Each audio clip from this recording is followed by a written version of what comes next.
Boa tarde. Obrigada pela presença de vocês. É um prazer muito grande estar aqui hoje, recebendo o professor Laerte e Dal Sneuva, professor da Escola Politécnica da USP. E esse prazer se deve ao motivo de que a gente vai discutir um tema interessante, né, engenharia da complexidade, mas também pela relação afetiva que eu tenho com o professor Laerte. Ele foi meu professor na especialização de ergonomia, foi meu co-orientador no mestrado, participou da minha banca de doutorado, enfim. E hoje eu posso dizer um colega, né, de pesquisa. Eu sou colega dele, ele está há muito mais tempo. E é uma pessoa que nos inspira e cuja área de pesquisa e de ensino é bastante interessante. E esse desafio, imagino que ele vai contar para a gente o desafio de fazer essa graduação lá da USP, né, no campus de Santos, seja bem interessante. Então, esse é o tema. Falando um pouquinho para vocês conhecerem um pouco mais o professor Laerte, ele é graduado em Medicina pela Unicamp e fez doutorado no Conservatório Nacional de Artes e Ofícios na França, né?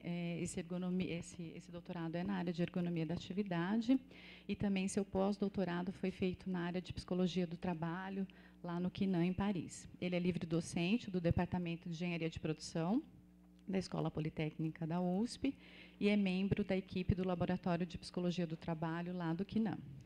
E, bom, ele tem experiência na área de ergonomia, saúde do trabalhador, psicodinâmica do trabalho, e também integra o grupo de pesquisas do TTO, que é o Grupo Trabalho, Tecnologia e Organização do Trabalho, do Departamento de Engenharia de Produção da Escola Politécnica da USP. Esse é um resuminho aí do currículo do professor Laerte, só para vocês conhecerem.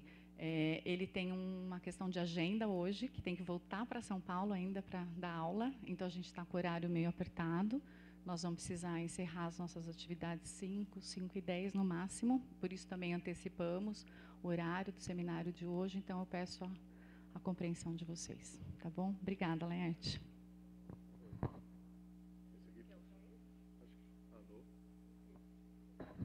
Alô. Oi. Obrigado, Sandra. Obrigado pelo convite. Obrigado, Laís. Bom, depois de falar tudo isso, aumenta a minha responsabilidade, né? Mas vocês devem estar pensando, que maluquice é essa? O cara tem um currículo desse e vem falar de complexidade aqui, né? Estranho, né? Aliás, o texto que eu mandei para vocês era um texto de psicodinâmica, que quem quiser ler é bastante interessante, acho eu. Não porque a gente escreveu, mas porque o tema tem muito, vamos dizer assim, um interesse muito grande hoje. Mas eu vim para falar sobre esse tema aqui e por quê, né? Eu acho que, para começar, e assim, eu vou tentar ser rápido para dar tempo da gente conversar bastante. Quando eu me formei em ergonomia no Quinan, já faz um certo tempo, né? Uma das grandes dificuldades que eu tive é entender, bom, e aí, onde é que se situa esse babado todo, né? Que história é essa de ficar falando de atividade das pessoas, de fazer toda uma busca para entender o que as pessoas fazem, por que fazem, quais são as dificuldades, tal, tudo em nome de uma discussão de saúde e também de qualidade e produtividade, toda uma discussão aí que eu não vou dar aula de ergonomia hoje, mas toda essa conversa começou aí. O que é isso, né? Como é que eu insiro isso dentro das diferentes ciências, dos campos da ciência? Porque, não sei se vocês sabem, a ergonomia tem uma base de físio, de psico, de antropologia, então ela já tem uma base multidisciplinar e isso traz algumas dúvidas. Para mim sempre foi isso. Eu entendi muito bem que era um método poderoso, ajudava bastante a gente a entender uma série de coisas. Propor era um método muito propício para a engenharia, mas era uma engenharia que depois que eu vim para São Paulo, eu virei professor na Escola Politécnica, eu vi que havia uma discrepância entre o que eu tinha aprendido como ergonomia, que estava muito em cima do não conhecimento, para um lugar onde a engenharia era muito discutida em cima das certezas, né? Em cima de algo já muitas vezes definido anteriormente. E em ergonomia a gente aprende exatamente o contrário, né? Que a gente não sabia, que eram os atores sociais que sabiam, o trabalhador que estava diretamente envolvido, os gestores, bom, uma série de atores nas empresas, nas organizações. Então eu falei, bom, e aí? Né? Eu já tinha escutado falar do Edgar Morin, e aí eu comecei a ler sobre a complexidade e achei que era algo interessante. Né? Aí eu tive a oportunidade de orientar tese, co-orientar outra tese com uma base epistemológica da complexidade e, vamos dizer assim, mais ou menos uns 10 anos atrás, em bastante contato com o pessoal da École Centrale, principalmente de Paris, a gente começou a discutir essa questão da complexidade dentro da engenharia. No fim, não tem nada de novo, vocês vão ver. Né? No fim, a questão da complexidade ela não é nova, mas ela não é hegemônica. Então, quando a gente pensa na próprio recorte de como a gente aprende engenharia no Brasil, mas em outros lugares também, a gente ainda está em cima de uma racionalidade muito instrumental, muito estratégico-instrumental, uma racionalidade muito cartesiana, que tem seu papel, tem a sua importância, inclusive histórica, mas que não dá conta de uma série de evoluções que houve, tanto na ciência como nos próprios sistemas de produção. Né? Então, hoje em dia se fala muito em sistemas complexos, que não é a mesma coisa que a complexidade, mas, de alguma maneira, esse tema começou a emergir e ficar muito mais presente no mundo de hoje. Então, eu vou passar alguns slides aqui, estou meio de costas, mas a gente definiu, e esse curso surgiu de uma ideia de fazer alguma coisa em comum com os franceses, que é muito difícil, tal, mas a gente conseguiu, pelo menos, estabelecer toda uma série de discussões que baseiam, vamos dizer assim, que dão a base científica para o que a gente está propondo. Ó, se vocês quiserem, eu deixo para vocês, não precisa anotar, não, tá? Então, aí fica a apresentação aí para vocês. Deve ter alguns erros, tá? Depois vocês me desculpem, porque eu fiz aí, deve ter alguns erros. Mas, de alguma maneira, eu trabalhei em cima, junto com uma série de colegas, junto de questões que, vamos dizer assim, eu não posso deixar de falar da própria herança que eu tive na ergonomia e do nosso querido professor Alain Wisner, que foi um inspirador de todos nós. E uma das coisas que é interessante, eu acho que vale a pena frisar desse slide aqui, é que quando a gente está na escola, e nossa escola ainda é muito baseada assim, mas está mudando, felizmente, você, quando vai fazer uma prova ou um exercício, você tem um problema dado. Está lá, está escrito, sem entender a língua que está escrito o problema. Conhecer mais ou menos o campo, os algoritmos que você precisa aplicar para resolver, você vai chegar na solução. Isso não tem nada a ver com o mundo real, né? O cara que se forma em engenharia, tem gente de outras áreas aqui, né? Nutrição, é isso? Administração pública, área de saúde também. Então, assim, no mundo não tem nada disso, né? Não sei se vocês já perceberam isso, mas a gente, assim, aquele esforço enorme para fazer um monte de exercício na escola, parará. Aí você vai para a realidade, não tem nada disso. Ah, mas é para jogar tudo isso no lixo? Não. Você aprende uma série de coisas exercitando essa capacidade de resolver problemas, inclusive o próprio pensamento abstrato, mas na hora do vamos ver, na hora da profissão, a gente tem um choque muito grande porque essas coisas não ocorrem. Né? E é interessante porque a própria pedagogia tem mudado ao longo do tempo e hoje em dia já se fala em problems-based learning, etc., etc., para as pessoas aprenderem a partir da constituição de problemas. Isso é uma mudança muito grande, que vem de toda uma ideia construtivista também, que nos ajuda bastante, mas ainda não chegou lá. Outra coisa que eu acho que é legal dizer é o seguinte, quando a gente pensa como pedagogo, como professor, a gente está pensando com as coisas que a gente aprendeu no passado, né? E é interessante, porque a gente precisa saber de onde a gente veio e para onde a gente vai, quer dizer, mas a gente não sabe para onde a gente vai. Então, de que maneira a gente propicia para os próprios estudantes não só conhecimento, mas a vontade de aprender, né? Que acho que é aí que é o grande X da questão. Não desanimar a moçada para ir atrás de novas coisas, porque eu não posso pensar, por exemplo, vocês Isso eu falo bastante para os meus estudantes lá na Poli. Ô, moçada, vocês vão trabalhar mais quantos anos, né? Como provavelmente não vai ter mais aposentadoria, né? Vocês vão trabalhar mais uns 70 anos, mais ou menos, né? Então, assim, é uma coisa... Como é que eu posso imaginar o que vai acontecer nas profissões de vocês nos próximos 70 anos?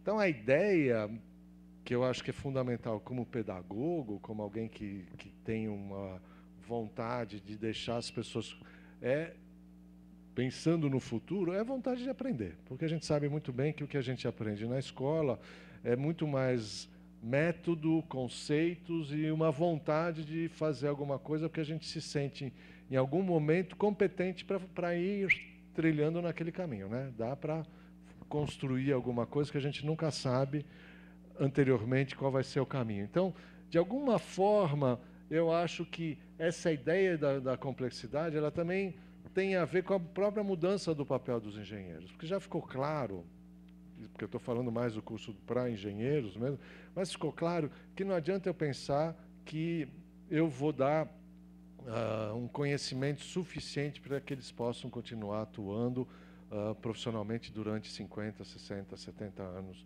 depois de formado. Então, assim, de que forma eu vou reforçar a ideia que a ideia está na base do próprio conhecimento? Eu vou continuar aprendendo e não tenho medo da minha ignorância, né? Porque isso reforça já um tema da complexidade, que a minha ignorância faz parte da incompletude. Não existe nada completo, né? A gente está, na realidade, pensando muito mais assim, como é que as pessoas vão conseguir dar conta daquilo que elas não conhecem? Bom, então, toda essa questão, assim, tem uma série de conceitos aqui que advêm da própria teoria da complexidade, não só, mas elas nos ajudam. Por exemplo, quando a gente pensa em qualquer organização de produção, né, ou mesmo se eu pensar no corpo humano, como um sistema, por exemplo, está muito claro que a tendência de qualquer sistema, pensando na segunda lei da entropia, é o desordenamento, não é? Assim, vocês já devem ter visto várias vezes, né?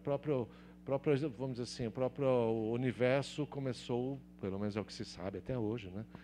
Que de uma explosão e de algo que continua em expansão, quer dizer, algo que continua se desordenando. Evidente que é diferente do nosso corpo, que o nosso corpo não pode explodir e o tempo todo está se expandindo, até porque ele tem limites. E ele consegue sobreviver porque a gente tem uma série de mecanismos de retroalimentação que levam sempre essa desordem a um outro nível de ordem, né? Então, por exemplo, eu estou bem mais velho do que eu era 30 anos atrás, mas graças a uma série de mecanismos de retroalimentação do meu corpo, eu continuo vivo. E uma empresa é mais ou menos isso. A empresa, né, a gente até usando um pouco dos conceitos antigos também, que vem desde Karl Marx, por exemplo, a empresa é feita do trabalho vivo, porque ele distinguia o trabalho vivo das pessoas do trabalho morto das máquinas. E é muito interessante, qualquer sistema empresa, qualquer sistema instituição, qualquer organização, ela, por vários motivos, também ela tende à desordem. Mas o tempo todo, de alguma maneira, nós estamos recuperando a ordem naquele sistema. Então, esse é só um conceitinho da complexidade que já dá um monte de nó na nossa cabeça, porque tira a ideia que as coisas são estáveis. A gente vive sempre em sistemas dinâmicos, né? A vida é dinâmica, a produção é dinâmica, a gente nem sabe exatamente como funciona a natureza, mas ela tem toda uma dinâmica também. Então, no final, a gente fala assim, interessante, eu preciso aprender de forma diferente a encarar as coisas que eu vou encontrar por aí afora. Bom, outra coisa que acho importante também, que o Mohan me ajudou um pouco, mas não só, toda essa discussão da psicodinâmica, da própria ergonomia, é que, assim, as pessoas não são objetos. É um outro tema que, infelizmente, quando a gente pensa em várias disciplinas, inclusive algumas mesmo da área de humanas, as pessoas elas deixam de contabilizar enquanto sujeitos, né? Sujeitos da sua vontade, da sua história, e mais como números, né? Um dos grandes riscos que existem, e é muito forte na área da produção, por exemplo, é considerar as pessoas como números, com recursos que eu, de alguma maneira, vou usar para produzir. Acho que ninguém gostaria de ser tratado como recurso, né? Principalmente recurso descartável. Eu acho que todos nós temos uma outra trajetória de vida, que é a própria ideia de se constituir na vida enquanto profissional, enquanto cidadão, enquanto pessoa. Bom, tudo isso é a mesma pessoa. Mas essa é uma outra questão que também coloca em xeque algumas ideias da ciência, em que, por exemplo, as pessoas são coisas, né? A ideia da reificação do sujeito. Enquanto que na própria discussão da complexidade existe algo que é o retorno do sujeito. E aí isso nos leva a um outro debate com a ciência, quer dizer o seguinte: bom, e aí, como é que fica tudo isso? A gente precisa de coisas objetivas. É óbvio que a gente precisa de uma certa objetivação, mas é bem claro, inclusive para quem faz ciência, que a ciência também são escolhas. Escolhas são fruto da subjetividade e não da objetividade. Quando você escolhe um indicador, quando você escolhe um parâmetro, você escolheu a partir de algo, algumas evidências que podem ser mais ou menos objetivas, mas tem uma escolha. E quando tem escolha, a gente volta para o campo da subjetividade. Então, um grande erro que a gente teve na ciência foi excluir a própria subjetividade. Tá? Eu acho que esse é um outro tema importante para a gente tratar. Bom, vale a pena aqui também, eu não vou entrar numa discussão sobre Kuhn, mas o Kuhn ele foi bastante interessante para dizer assim que a própria evolução da ciência, se a gente pegar a história do mundo, ela muitas vezes ela se dá por saltos importantes, e que a ideia de utilização de outros paradigmas, e a gente vai ver um pouquinho daqui a pouco o que eu estou querendo dizer, ela se dá em momentos assim de uma transformação muito mais profunda, que é epistemológica no sentido do quê? Dos princípios. A gente muda os princípios que dizem respeito aos campos da ciência. E agora, um dos problemas é esse aqui. Para a gente agir no mundo, a gente vai criando modelos, vai criando simplificações, né? Porque quando cria um modelo é a coisa mais simples. Eu costumo fazer uma brincadeira que não é de tão bom gosto, mas quando você pega um modelo, assim, o cara que é usado como modelo para a indústria de roupas, né? O cara, ele é modelo do quê? Ele é um modelo bastante simplificado do que seriam os humanos masculinos ou femininos, né? E assim, e com todos os gêneros possíveis. Então, assim, mas na realidade ele não corresponde ao que são a toda a diversidade dos diferentes sexos, diferentes gêneros. Então tem uma discussão que é importante, de alguma maneira, eu criar alguma simplificação, mas não exagerar, né? A gente sabe que o exagero da simplificação, talvez seja isso, o exagero da simplificação leva a gente a considerar o mundo bastante reduzido. Então, acho que esse é um outro tema importante para a gente. Então, assim, só para... Eu estou passando meio rápido nos slides, mas como eu prometi vai ficar para vocês, então não vejo muito problema. Mas eu acho que, assim, a gente tem uma coisa que... O cientista, em princípio, ele tem isso como base, mas a gente vê hoje que há um risco com relação a isso também, que é a palavra que se chama humildade, né? Saber qual é o limite daquilo que eu faço. E, nossa, a gente sabe o esforço de cada um quando está na graduação, na pós, e assim sucessivamente ao longo da carreira, mas a ideia de que eu já sei, ou a ideia de que as coisas estão dominadas, é um grande perigo, né? Quando eu acho que eu tenho domínio de alguma coisa, é quando eu vou perceber que o real vai resistir às minhas vontades e vai mostrar para mim que não é nada disso. Então, isso é uma coisa importante. E outra, que é a última frase que está aqui, a relação causa e efeito praticamente dominou o nosso pensamento ao longo dos últimos 150 a 200 anos, né? Esse determinismo, assim, é interessante como a gente... isso faz parte do meu raciocínio, não necessariamente profissional, às vezes no dia a dia mesmo, fala assim, ah, mas isso tem a ver com aquilo, isso é causa daquilo. Bom, em parte, acho que essa vírgula, ou esse parênteses, o em parte, fica melhor quando a gente vai tratar dos diferentes problemas que a gente tem. Bom, eu acho o seguinte, que aqui as ideias do Morin também, elas vão no sentido que eu estava falando antes para você. Simplificar é necessário, mas não hipersimplificar. Acho que essa é a questão, porque ninguém vai dar conta de tudo. O tudo, na realidade, nem existe. O tudo é uma ficção. Então, os recortes são necessários.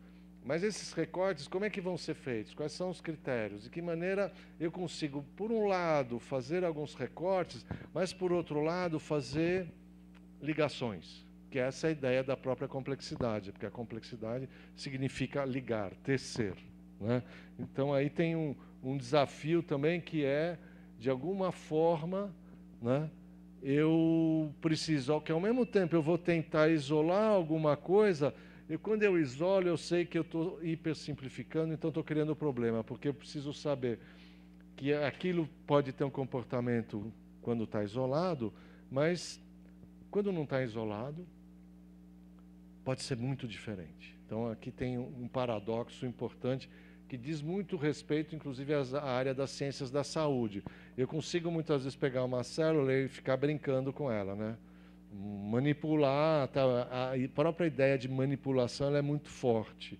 Mas eu preciso saber que não é isso que vai acontecer quando ela estiver num órgão, num tecido, num órgão, num sistema, no corpo. Vai haver uma série de outras coisas que também eu, de alguma maneira, vou precisar levar em consideração. O problema é como é que eu faço isso acontecer. Isso é um dilema para todos nós, porque a gente aprendeu a fazer ciência de uma certa maneira isolando. Vide Descartes, que tem toda a sua contribuição, mas a gente aprendeu muito nisso e de que forma a gente muda, né, para que as coisas eu consiga enxergar de outra maneira. Tem outra frase aqui que eu acho legal, que é assim, que inclusive põe em xeque muito de como nós somos avaliados hoje na academia, mas em outras áreas também, nas empresas, instituições, é que, assim, errar é fundamental, né? Essa história que a gente tem que sempre dar certo, que tudo vai acontecer como previsto, então, isso é uma mentira, isso é uma forma de opressão das piores que tem, porque, assim, me obriga a nunca errar. Bom, todo mundo sabe aqui que errando se aprende, né? Principalmente se eu consigo sacar o que eu errei, inclusive errar com relação ao quê, né? Isso também é importante, porque o que significa o erro. Mas o Morin tem um outro termo que ele chama da errância, né, entre aspas, que é, no final das contas, eu estou procurando caminhos, né, mas nesses caminhos eu não tenho uma trilha já certa, eu vou construir esse caminho. E essa construção vai me obrigar a idas e vindas também. Então, de alguma maneira, eu preciso pensar que toda a organização, né, ela, de alguma forma, ela evolui. Principalmente, eu vou uma coisa para vocês, que assim, às vezes as pessoas não entendem muito bem isso que eu vou dizer, mas toda a sociedade evolui porque as regras foram quebradas. E aí a gente mudou as regras, né? Então, isso é uma coisa interessante. Não estou dizendo liberou geral, vamos fazer o que a gente bem entende, mas a evolução das regras, ela se dá porque não dá para cumprir mais. Ou talvez nunca deu para cumprir e as pessoas, em algum momento, foram mais oprimidas do que em outro. Bom, aqui tem outra coisa que eu acho que vale a pena reforçar, é o seguinte, que o Edgar Morin fala muito em pensamento dialógico, que é interessante, porque assim, como é que eu faço conviver duas lógicas distintas ou muito diferentes na sociedade, né? A gente está vivendo um momento político no Brasil e no mundo onde a convivência de lógicas diferentes ela é quase impossível, né? Assim, é pancadaria, mas na realidade elas convivem, né? Porque a gente não consegue destruir completamente o outro, mesmo que a gente o odeie. Mas tem uma coisa que é interessante, essas coisas que eu acho absurdas no outro, elas existem também. e talvez até um pouco dentro de mim, porque isso me leva a odiar um pouco mais ainda, que é o lado que eu não gosto de mim. Mas tem uma discussão seguinte, de que maneira duas lógicas podem conviver, né? E, de alguma maneira, aquilo que eu tinha falado antes, a relação entre ordem e desordem, são duas lógicas completamente diferentes, né? Porra, você chega em casa, deixa tudo de perna para o alto, tal, aí depois arruma e fica até, de repente, é uma coisa diferente, né? Agora ficou não arrumadinho do mesmo jeito, mas já está de outro jeito. Quer dizer, de uma maneira ou de outra, a vida é essa combinação entre desarrumação e arrumação, né, que a gente vê o tempo todo no nosso dia a dia. Bom, que essa ideia dessa lógica generativa, que a ordem ela vem da desordem, que a ordem vem do ruído, né? Então, de alguma maneira, isso coloca em questão o meu conforto e me leva a procurar outros, vamos dizer assim, outros níveis de ordem.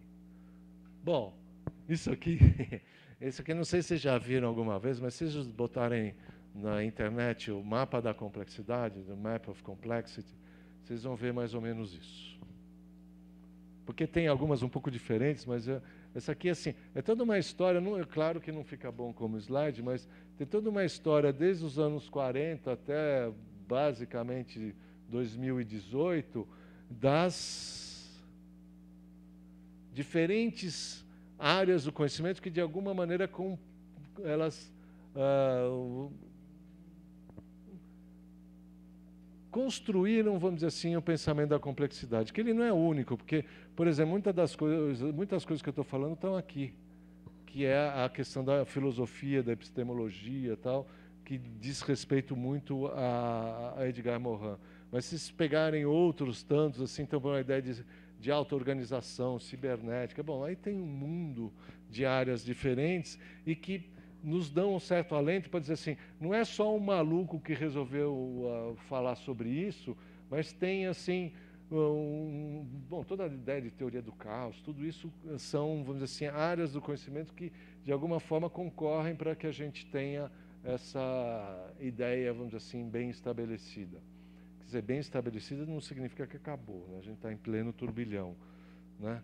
Mas tem aí um monte de gente no mundo estudando as mais diferentes questões que não dá mais para responder como a gente respondia as questões com, por exemplo, até o ano passado. A gente tem que mudar o nosso jeito de enxergar de alguma maneira. Bom, só para vocês terem uma ideia, quando a gente pensa a formação de engenheiros nas nossas escolas, tipo a USP, a Unicamp, a formação de outros profissionais nas nossas escolas, são formações bastante sólidas, com bastante tradição, mas, de alguma maneira, elas ainda vivem sob a égide de uma racionalidade bastante cartesiana, vamos dizer assim, grosso modo.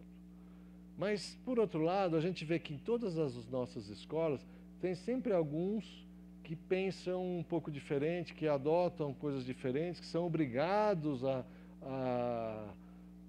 trabalhar de outra maneira. Então, assim, tudo isso que está aqui, de alguma maneira, inclusive a própria proposta de vocês, que é trabalhar de uma forma multidisciplinar, ela vai ao encontro disso. Fala assim, bom, primeiro que não tem um profissional que dê conta de tudo. Segundo, quando a gente pensa numa aproximação maior com a sociedade, é interessante a gente pensar que, por um lado, a gente tem o peso da tradição, mas, por outro lado, esse peso da tradição pode me ajudar a pensar, opa, eu consigo ir mais longe porque eu sei que aquilo que a gente tem feito, por melhor que seja, precisa ser melhorado constantemente. E, às vezes, precisa dar um empurrão maior, né? Então, assim, quando a gente pensa um engenheiro, mas qualquer profissional que adote esse tipo de ponto de vista, fica evidente o seguinte, que é muito mais importante para mim ter uma visão mais do que, vamos dizer assim, eu consigo delimitar como um determinado conjunto, do que apenas um ponto muito específico. Mas aí alguém pode falar, mas, pô, Laerte, se as pessoas todas pensarem assim, não vai dar para pensar alguém que vai desenvolver um nanomaterial ou um chip. Mas ninguém aqui está falando que é para só existir esse pensamento. Isso é muito importante, porque, de qualquer maneira, é importante ainda, e talvez seja importante sempre, a gente não pode dizer algo, assim, garantir nada, quem somos nós, para dizer que vai existir só um tipo de pensamento e esse pensamento que deve ser preponderante ou dominante. Não. Esse pensamento, inclusive, se eu pegar a própria teoria da complexidade, ele vai conviver com pensamentos mais simplificadores, até porque tem soluções que vão vir de coisas muito pontuais. O problema nosso é como é que eu relaciono o que é pontual com o mais amplo. Imagina um exemplo para vocês. É um exemplo que eu usei numa gravação que eu fiz na USP. Você pega uma garrafa PET. Maravilha, né? Quantos problemas a gente resolveu com garrafas PET, né? E quantos a gente criou? Né? Então, assim, se eu pensar em todos os sentidos que eu puder imaginar, eu vou ter essa relação entre soluções e problemas. Então, assim, como é que eu penso algo que vai me colocar num universo mais sustentável, que coloque acima de qualquer coisa? Isso é um debate complicado, mas acima de qualquer coisa eu preciso pensar no desenvolvimento das pessoas e não na sobrevivência apenas da minha empresa ou da reprodução do capital. Eu preciso pensar em algo que vai muito mais longe do que isso. E no nosso caso, na origem da ergonomia, da psicodinâmica, eu também preciso pensar nas pessoas que trabalham, né? Aliás, teoricamente todo mundo trabalha, né? Então, de que forma eu preciso pensar que, por exemplo, se eu desenvolvo esse produto X que tem um valor agregado Y, quem é que vai fazer isso e como vai fazer? Se o trabalho dele for como, desculpe o termo, mas como isso é inclusive publicado, se o trabalho de quem fizer isso é um trabalho de merda, eu não estou contribuindo com o desenvolvimento da sociedade. Eu preciso pensar que isso tem benefícios enquanto produto, mas eu também preciso pensar como é que vai ser produzido, quem vai produzir, que tipo de profissionalização é possível para alguém que vai produzir esse tipo de coisa, entre outras. Não estou dizendo que só faz isso. Mas, quando eu falo entre outras, vocês estão vendo que eu já estou ampliando o universo de questões que eu estou colocando para quem vai produzir isso. Desculpa, eu estou com sede, tá? Eu vou bebendo. Bom, se alguém quiser água, ainda tem um pouquinho ali. Então, assim, tem todas essas coisas aqui que, assim, pô, quando a gente fala em engenharia, né, principalmente, assim, quando eu converso com os estudantes, a moçada, pelo menos, chega na escola com uma vontade enorme de aprender, acha que vai fazer um monte de coisa legal, tem um monte de coisa para desenvolver. Depois vai cair um monte de aula de matemática, tal, que é super importante, mas fica com dificuldade para falar assim, mas onde é que eu vou, quando é que eu vou ser engenheiro, né?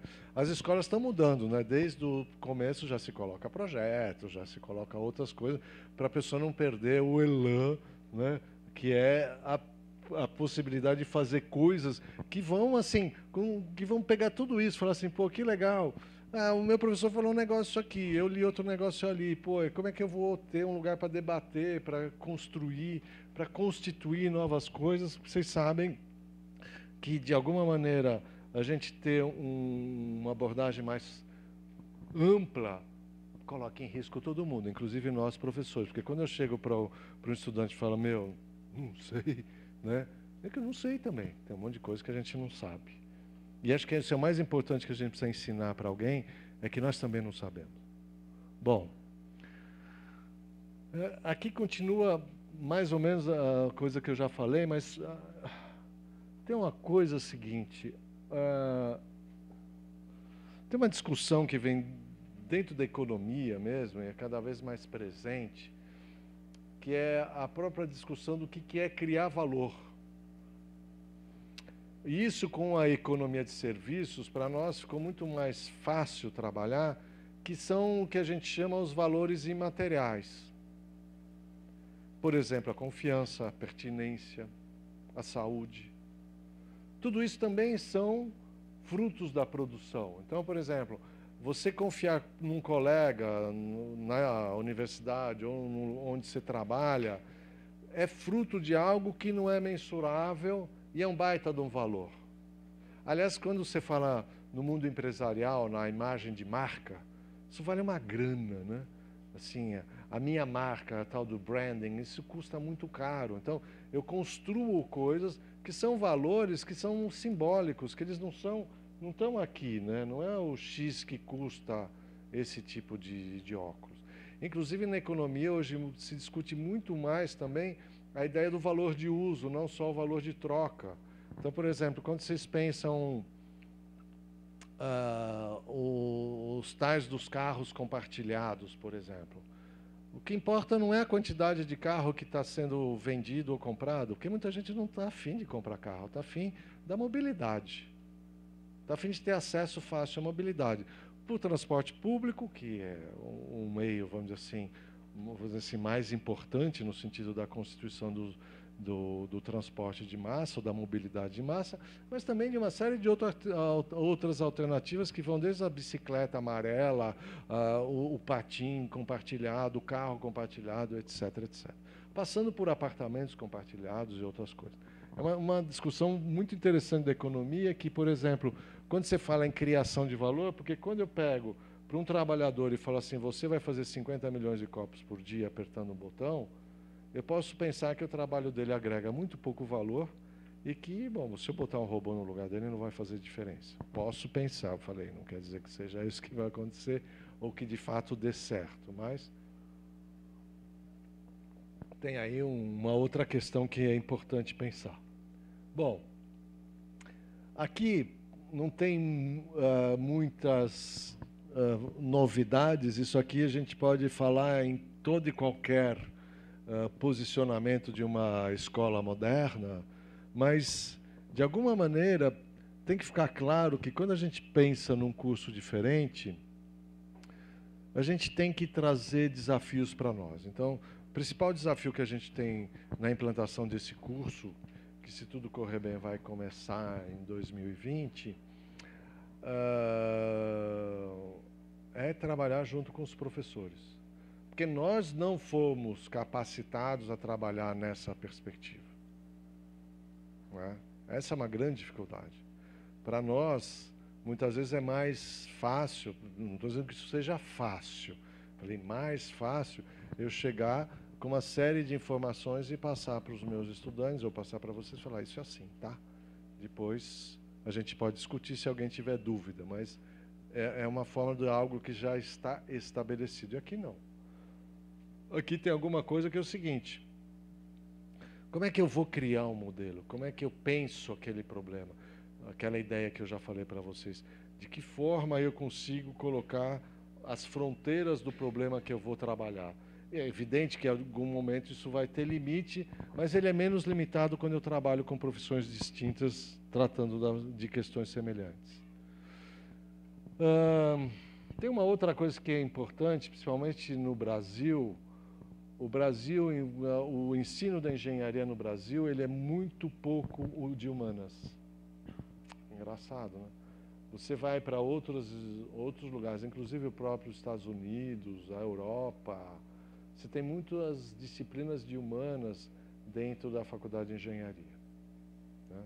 E dentro das outras faculdades que a gente tem, uma ideia de como é que eu vou introduzindo essas visões que são multidisciplinares.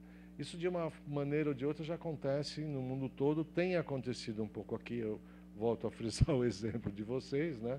Mas, assim, isso é uma questão muito importante, porque, assim, como é que eu consigo escutar o outro, o que o outro tem a dizer? Ah, pô, eu tenho uma disciplina que, assim, eu dou uns textos muito loucos para os estudantes, né? Professor, isso não é conversa de engenheiro. Eu falei, não é, e daí? Mas é. Mas é. Essa é a questão. Então, se um estudante de engenharia vai ler Morin, vai ler Capra, vai ler sei lá quem, Maturana, Varela, vai ler Kuhn, ótimo. Inclusive porque são capazes, todos vocês são capazes. Isso é interessante. Ah, mas eu não entendi metade. Eu também não. A primeira vez que eu li, não entendi menos da metade. Mas de que maneira o não entendimento me leva a buscar, a compreender mais? Então, assim, essa ideia, essa disposição a saber o que eu não sei, ou a escutar o que eu não sei, é fundamental. Fundamental para a gente sair da mesmice, que é o seguinte, ó, você chega numa empresa, você tem que dar tudo, você tem que dar conta de tudo. Não. Eu tenho que trabalhar em projetos, isso desde os primeiros dias da escola. Eu tenho que ter, por exemplo, essa busca, porque fala assim, hoje em dia está muito em moda a palavra inovação, né? Quando é que a engenharia não foi inovação? Quando é que as diferentes ciências que vocês estudam não foi inovação? Sempre foi. Mas agora a gente tem a obrigação de inovar, né? Para, inclusive, ser melhor avaliado pelos diferentes sistemas de avaliação que tem por aí. Mas a gente sempre, de alguma maneira, inovou. Ah, é para sair da mesmice. Tá bom, então vamos tentar buscar, de fato, coisas que vão quebrando a mesmice. E essa questão que eu coloquei antes para vocês, da própria formulação de problemas e da interdisciplinaridade. Isso aqui não precisa ler muito, porque também tem muita coisa aqui, mas a ideia principal é o seguinte, vamos projetar desde cara. Vamos pensar uma coisa que seja um barquinho de papel, não importa, qualquer coisa, mas transforma isso num projeto. O que é que a gente precisa considerar para fazer isso? Quem vai fazer o quê, como, o que eu preciso de materiais, de energia, de trabalho, seja lá o que for. Vamos pensar isso e, de algum jeito, eu saber que é o seguinte, há um grande risco, porque assim, todo mundo quando fala hoje do mundo, do futuro, tarará, a gente fala assim, não, o futuro é inteligência artificial, machine learning, barará, barará, barará. E eu ainda acho que o futuro depende dos humanos, mesmo que a gente tenha máquinas bastante poderosas e potentes. Aliás, saiu um artigo interessante, acho que foi no Eu País, dizendo mais ou menos assim, quando é que não dá certo toda essa inteligência artificial, né? Quando é que dá problema? Foi, acho que saiu esse final de semana. E é muito interessante, porque às vezes a gente acredita que vai dar conta de tudo, mas a gente esquece que quem coloca os algoritmos nos diferentes sistemas são pessoas. Né? Então, de algum modo, eu preciso ter claro que, né, aquilo que eu vou fazer, aquilo que eu tenho a condição de deixar bastante claro, que vou, de alguma forma, fazer a coisa acontecer, vai ser feito por pessoas. As máquinas são capazes de criar médio, né? Ela é capaz de replicar, é um pouco diferente de criar. Né? Talvez elas venham a criar um dia, não sei. Mas elas não têm corpo, não têm noção da morte, não têm moral. Né? Então, vocês sabem que um dos problemas que tem nesses carros que a gente tem aí sem motorista, que às vezes ele não sabe distinguir quem que ele vai matar, né? Então, esse é um problema, que é um problema de ordem moral que a gente não pode esquecer. Só passar rapidamente, a gente pensou o curso inicialmente, que seria, claro que entre o desejo e a realidade vai ter uma distância, mas a gente pensou em ter 3 saídas como uma engenharia de complexidade. Uma seria para uma engenharia ligada às cidades, outra o mar, recursos do mar, que aí pega petróleo, energia, entre outros, e outro de serviço. É claro que a ideia desse projeto é não ficar restrito a 3 áreas que já são bastante amplas, mas vocês veem que não é mais aquela ideia de uma engenharia mecânica, uma engenharia elétrica, uma engenharia da computação, etc., etc., né?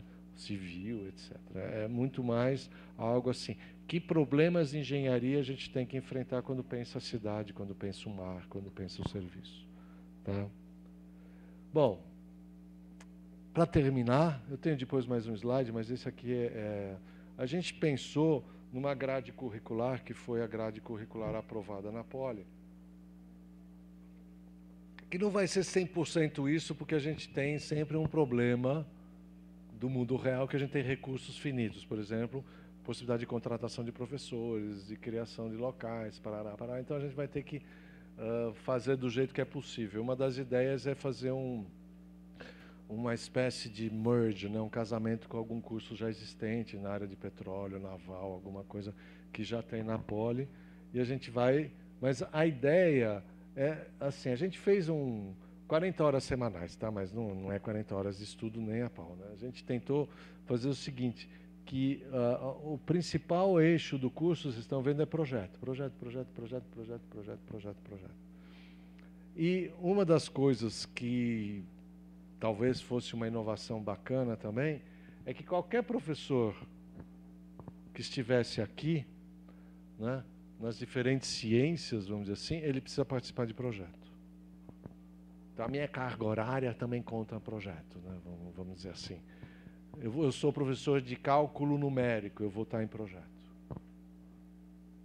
Então, quer dizer, porque, de alguma maneira, esse professor também vai precisar pensar projeto, não é simplesmente pensar como passar cálculo numérico para os estudantes em sala de aula, mas pensar em outras coisas, pensar em exercício dirigido e pensar no projeto mesmo. Isso aí, porque todo projeto vai ter alguma coisa de cálculo, né? Então, a ideia, vamos dizer assim, inicial é que, se eu pensar num sonho meu, né, que algum dia seja bem parecido com isso, é que um curso de engenharia seja baseado, vamos dizer assim, tem essa base, né? Claro, não querendo imaginar que nós sejamos donos da verdade, mas a gente pensou que, assim, o mais importante mesmo, inclusive na primeira versão o projeto estava do lado de lá antes do trabalho pessoal. Isso é uma incongruência. Se o projeto é fundamental no curso, ele tem que aparecer em primeiro lugar. As outras coisas são para dar suporte ao projeto, né? Aliás, é princípio da engenharia projetar, gestão, etc, etc. Então, basicamente era isso que eu pensei para falar. E aí a gente pode conversar, aí o que vocês quiserem. Assim, só para vocês verem, tinha mais um slide, mas aqui está até difícil ler, mas é com os módulos de saída, como que a gente pensou. Muito bem. Então está aqui para vocês, tá? Você depois copia para não... Obrigada, Laerte. Eu acho que eu esqueci de mencionar, porque eu estava tão apressada pelo tempo, que quem organiza as quartas interdisciplinares é a professora Laís, então queria agradecer o convite, ela teve convidado para mediar essa mesa, né? Faltou esse agradecimento. E acho que eu não agradeci direito ao Laerte também por ele ter vindo, né? Estava tão afobada, vejam como o tempo influencia no nosso trabalho, a pressão por tempo, né? E então te agradecer novamente, com toda a minha energia, por você ter aberto esse espaço na sua agenda, que a gente sabe que é complicado, tem essa questão do transporte e tudo mais. Eu gostaria de abrir para as perguntas, né, que eu imagino que vocês tenham, e eu tenho minhas perguntas, mas vou deixar para fazer se der. Eu prefiro que as pessoas possam participar, já que a gente tem um tempo curto. Tá bom?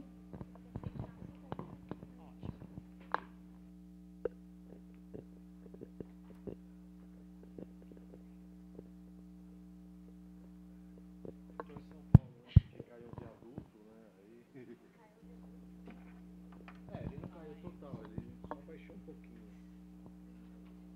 Você vai virar um caos.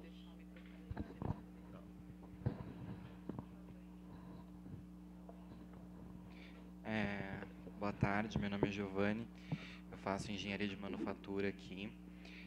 Primeiro eu queria agradecer pela palestra e pela oportunidade da disciplina de, enfim, mostrar uma coisa tão bacana para a gente. E a pergunta que eu queria fazer é qual que é a importância, se há alguma importância, da aproximação das engenharias tradicionais a essas ideias que estão sendo atreladas às engenharias de complexidade, né?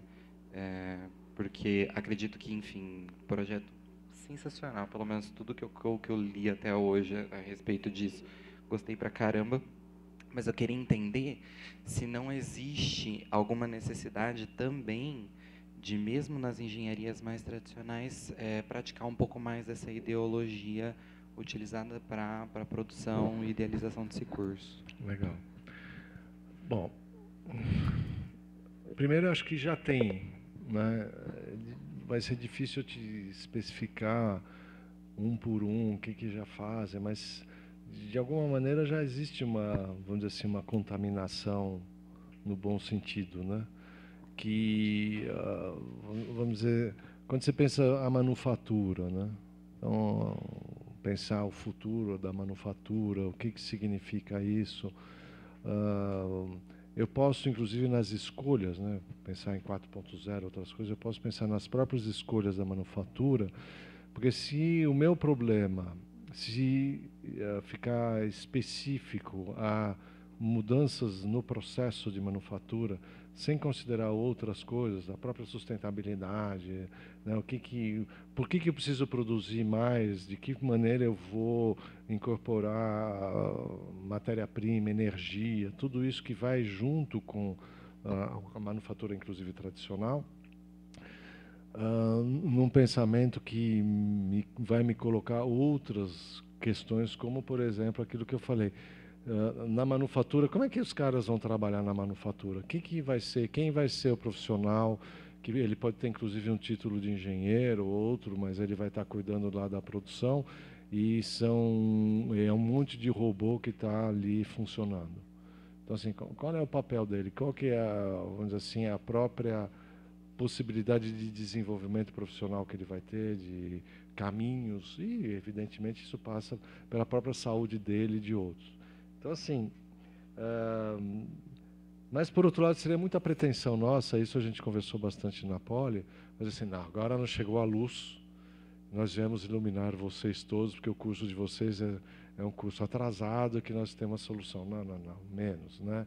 Então, assim, nós não temos, ou pelo menos até hoje, não houve nenhuma tentativa de falar assim, todos os cursos deveriam ser vamos dizer assim, dentro dessa perspectiva. Mesmo que a própria interpretação da complexidade pode ser outra, né? Você viu ali no mapa da complexidade, você pode ter muitas coisas diferentes. Então, eu espero que haja sempre uma mútua contaminação, né?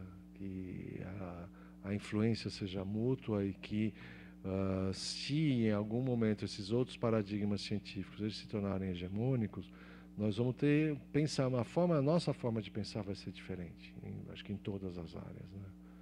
Mas quem somos nós para dizer, ou quem sou eu para dizer que isso vai acontecer? Como você falou, é bacana, eu gostei dessas ideias.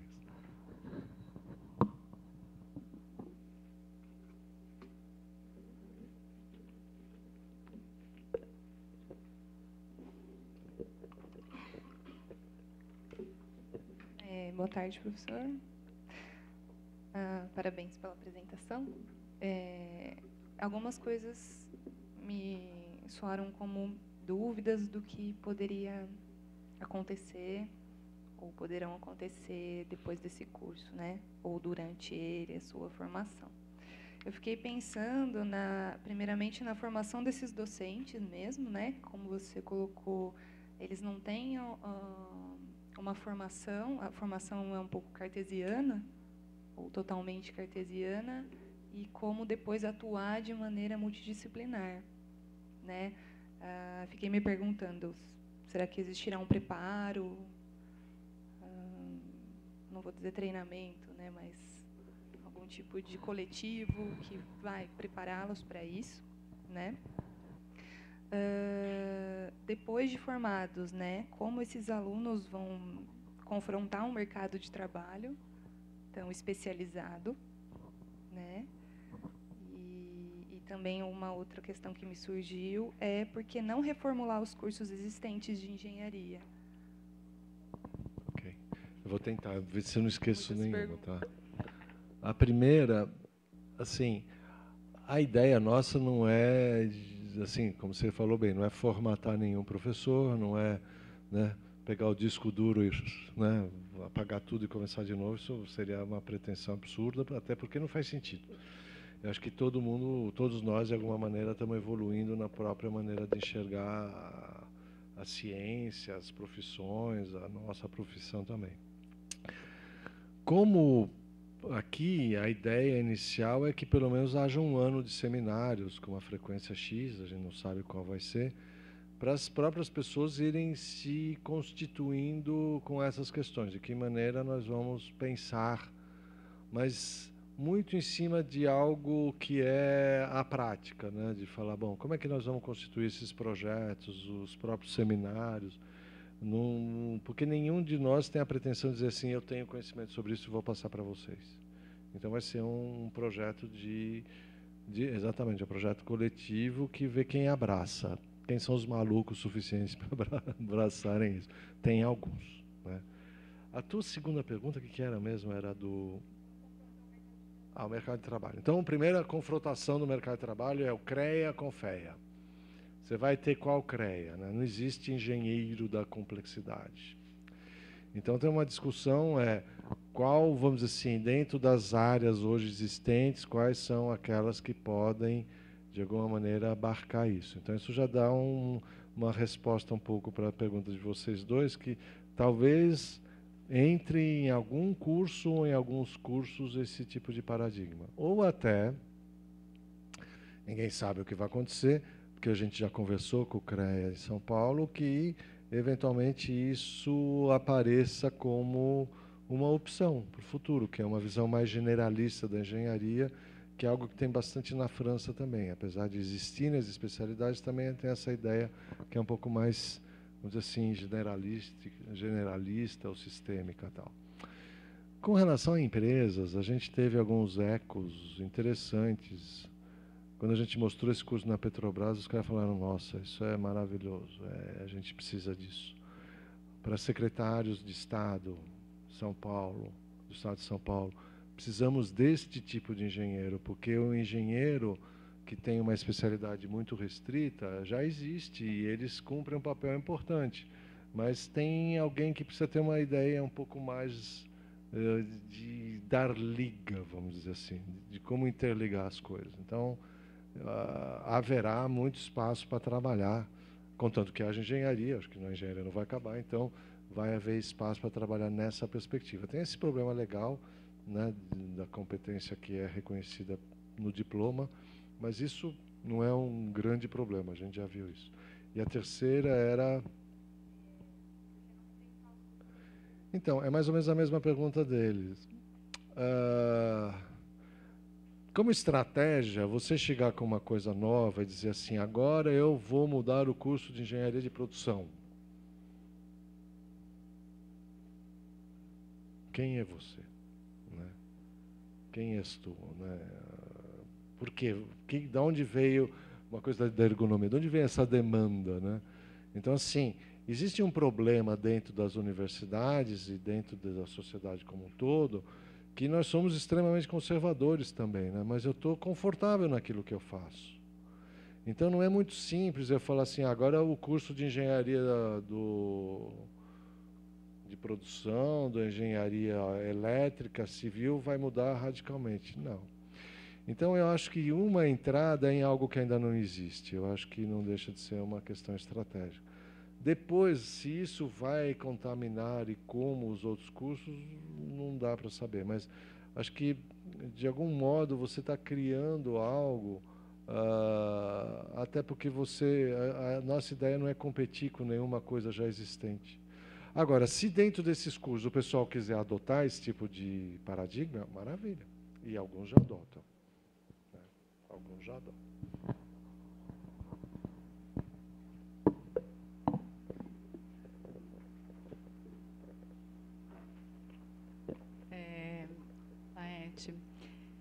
Eu fiquei pensando, aqui na FCA, a gente, de alguma forma, tenta trabalhar de maneira interdisciplinar, né, ter essa formação que você mencionou, né, em ciências humanas para todos os cursos.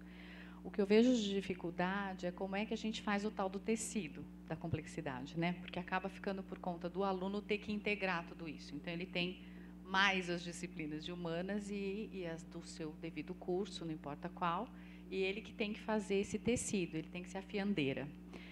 E os docentes também, porque eles também estão separados, de certa forma. E quando eles tentam se integrar, e aqui a gente já teve algumas experiências, e aí que vai minha pergunta para você nesse sentido, são as dificuldades institucionais. Por quê? A nossa escola, a Unicamp, a USP, a gente tem as disciplinas. Elas acontecem em determinados períodos. E quando a gente quer fazer projetos integradores, trabalhar por problema, criar um projeto que vai integrar conhecimentos de diversas áreas, a gente cai no problema institucional, de que em que semestre a gente faz isso, como é que junta as disciplinas, como é que vai ser a avaliação, como é que vai ser o reconhecimento dos docentes. Então, eu te pergunto, em termos institucionais, como é que esse mapa que você nos mostrou como é que vocês estão pensando? Eu sei que é um processo, vocês estão começando e talvez não tenham todas as respostas, imagino que não tenham. Mas como é que vocês fazem essa transição? Porque quando você citou esses seminários, por exemplo, eu acho fantástico, né? Começar um curso com seminários, a gente discutindo, ver qual é a demanda, quais são os projetos que a gente vai abraçar, com as competências que a gente tem dos docentes. Mas eu fico imaginando, como é que junta esse povo, que horário que junta, como é que isso conta crédito? Eu fico pensando nessa questão institucional. Então, eu queria que você nos ajudasse, porque talvez a experiência de vocês nesse projeto possa nos fazer repensar aqui a nossa forma interna. Porque tem sido muito duro fazer essa construção. Porque daí não conta, e não dá... A área de ergonomia, a minha área é uma área que dá para trabalhar com qualquer disciplina aqui do curso. Que a gente poderia pensar projeto, mas ela não acontece no mesmo espaço, nem no mesmo tempo. Né? E aí não vai contar a carga horária para o docente. Né? Então, eu queria que você respondesse um pouco nesse sentido institucional, como é que vocês estão pensando numa escola disciplinar, criar algo que vai trabalhar por projeto, por disciplina. Ok. Isso reforça um pouco a pergunta que você fez, que como é que você introduz algo. Então, assim, o projeto tem um quê de maluquice, que é enfrentar um problema que é institucional. Acredito que às vezes vocês estão mais adiantados que a gente mais adiantados que a gente nesse ponto, porque vocês já enfrentaram de alguma maneira isso. O que a gente colocou, que eu tinha falado antes, é que qualquer professor tem que participar de projeto. Quer dizer, participar de projeto significa contar carga, porque está claro, se não contar carga de professor, morreu. Então, qual que é a grande dificuldade que já começou nessa implantação inicial, que é o casamento com outro projeto? My friend, você tem que dar menos aula. A sua carga vai ter que ir para projeto, vai ter que ir para exercício dirigido. Você esquece que você tinha que passar toda aquela quantidade de informação para os estudantes, porque eles vão se virar. Vamos gravar podcast, eles pegam no MIT, pegam da gente, pegam de qualquer lugar. Mas, assim, a gente precisa ir buscar essas coisas que, assim, o professor não precisa mais ficar virado de bunda para o aluno escrevendo no quadro. Não tem mais isso. Ah, mas isso é loucura.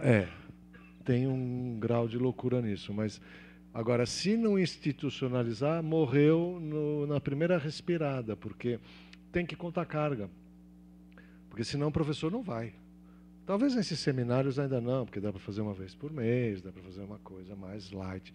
Mas na hora do vamos ver, eu dou aula de cálculo, como eu falei, eu dou aula de cálculo numérico. Por que eu vou fazer lá no projeto? É que no projeto você vai trabalhar coisas que não dá para trabalhar em sala de aula e vai complementar aquilo que você não deu. Né? Porque acho que tem um problema pedagógico nosso ainda que a gente precisa dar aula, né? Nós precisamos passar conteúdo. Aí você está passando conteúdo, o cara está lá na internet olhando o Technion, ou está olhando o Massachusetts Institute of Technology, ou está estudando na Escola Central de Paris. Então ele está olhando ali e fala assim, mas esse professor está falando bobagem. Né? Quantos não fazem isso aqui? Então, assim, chega, vamos juntos. Claro que eu tenho conteúdo, posso ajudar, mas pelo menos o caminho que a gente tinha imaginado, né? É o seguinte, tem que contar a carga e não adianta eu falar. Então, para contar a carga, tem que reduzir a carga horária de aula tradicional. Se não reduzir a aula tradicional, morre. Vocês veem que a carga horária já é bem mais baixa aqui, né? Porque tem muito projeto e aquela história de trabalho pessoal. Mas mesmo as disciplinas, a ideia, mas vai ser duro, é ter mais trabalho dirigido do que aula tradicional. Uau! Quando eu dou um trabalho dirigido, o aluno chega para mim e fala, professor, o que é isso? Não sei. Aí dancei, né? Então, assim, porque tem coisas que eles vão perguntar que eu não sei. E aí? Eu saio daquela posição de sábio, né? Então, a ideia é dizer, também não sei. Então, vamos junto aprender isso. Uau!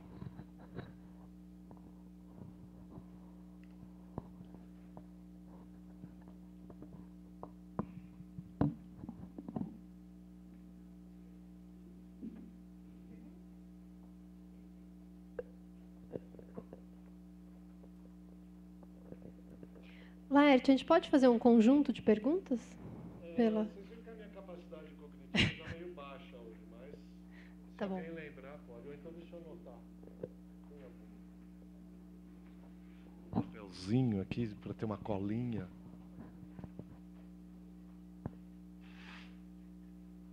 Grazie. Obrigado.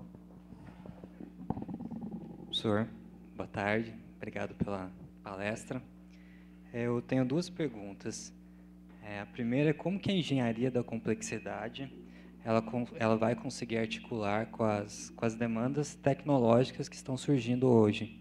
Então, a questão da indústria 4.0, cibernética, inteligência artificial, essa questão do homem-máquina, o híbrido. Como que a engenharia da complexidade ela vai conseguir articular com essa demanda? E a segunda pergunta é se a engenharia da complexidade ela pode ser enxergada como uma engenharia um pouco mais filosófica, um pouco mais também generalista. Se sim, se existe essa propensão, se esse olhar é bom ou ruim, o que você acha?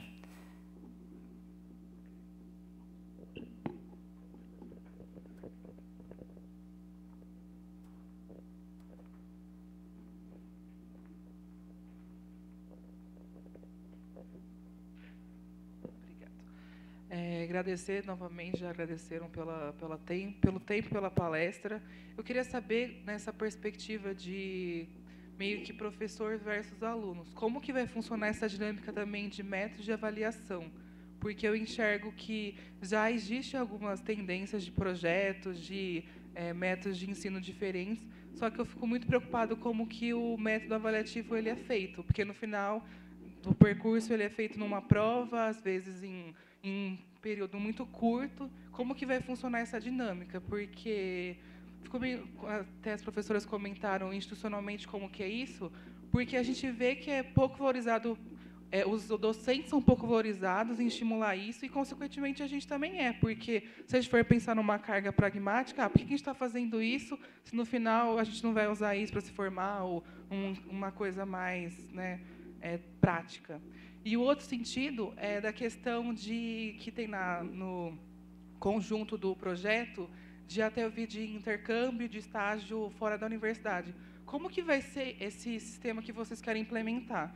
Porque eu vejo também que isso é uma coisa que, até por falta de financiamento, tudo, é uma coisa que é muito complicada. Mas como vocês estão pensando em casar isso, não sei. Bom, eu agradeço os agradecimentos, já vou agradecer todo mundo. Eu só vou pedir desculpa que depois dessas perguntas eu vou ter que ir, porque eu tenho que chegar em São Paulo. Ainda tem uma aula hoje à noite. Tá? Deixa eu aproveitar e fazer meu comentário, então, só para eu não passar em branco.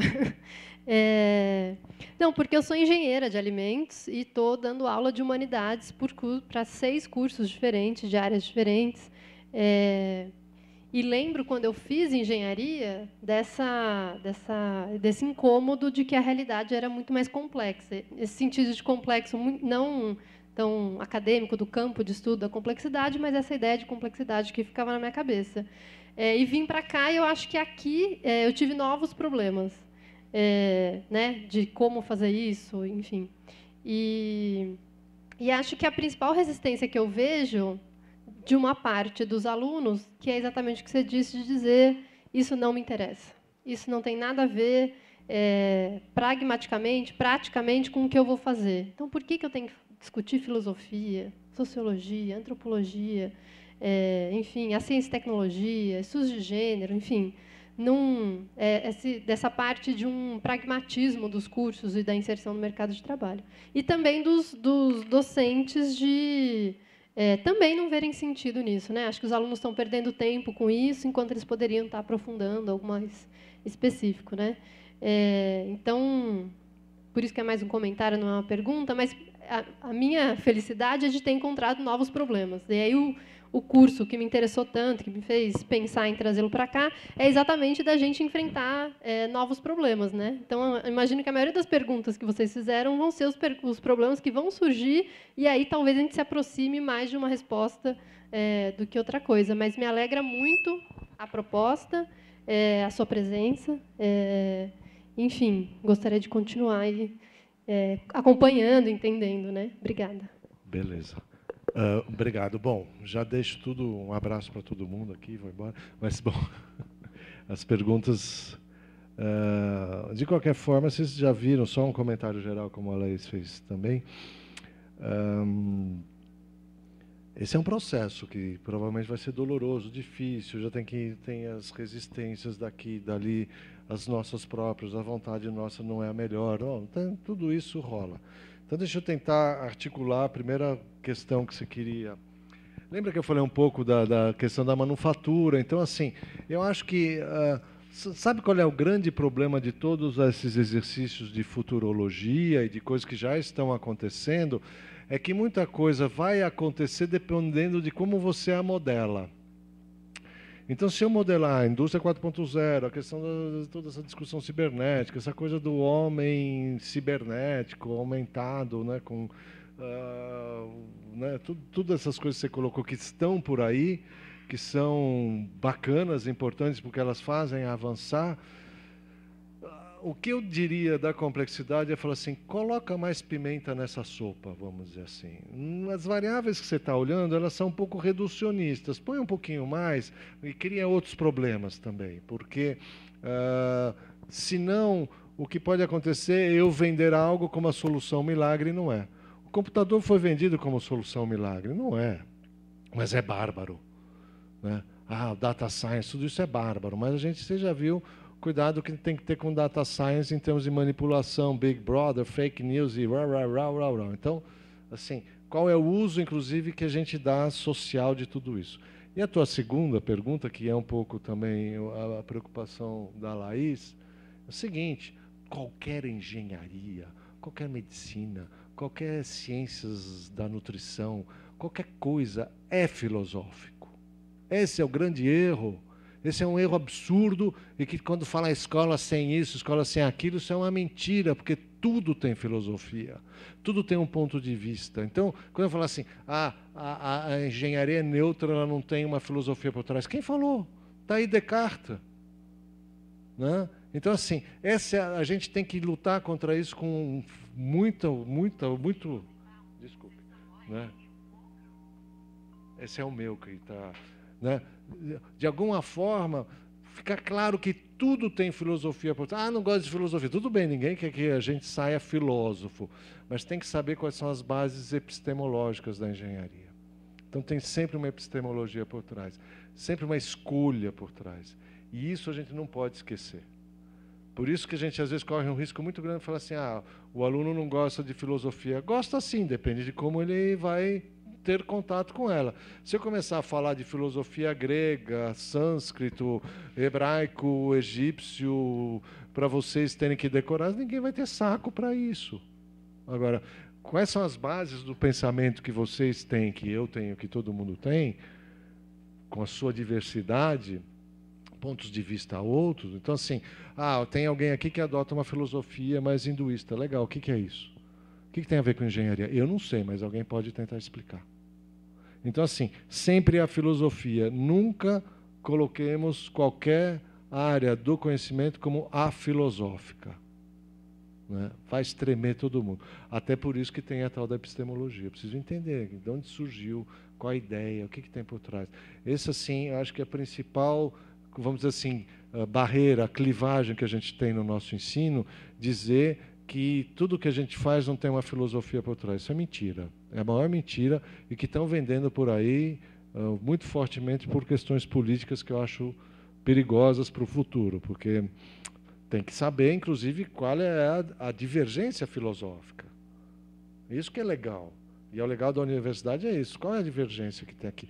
Por que a gente está falando de complexidade e não de cartesianismo? Tudo bem, vamos discutir. Aí dá para discutir. Beleza? Então, acho que isso, a tua colocação é muito importante. Bom, avaliação. Quem precisa ser avaliado? Todo mundo. A vida inteira. A nossa vida é ser avaliado pelos outros. Desde pequenininho, nós precisamos de uma avaliação. Avaliação não significa tirar nota na prova apenas, apesar que prova tem seu sentido. Tá? Dependendo de como ela é feita, dependendo qual é a pertinência dela, de que maneira ela está ela tem coesão com aquilo que foi a disciplina, mas também tem a ver. Mas tem várias maneiras de avaliar, tanto individual como coletivamente. Eu acho que o projeto tem uma parte coletiva. Mas é muito complicado, o professor tem que ser muito cuidadoso com isso, para não criar armadilhas do tipo, não, vou eu começar a caguetar meu colega porque ele não trabalhou tanto. Dançou, né?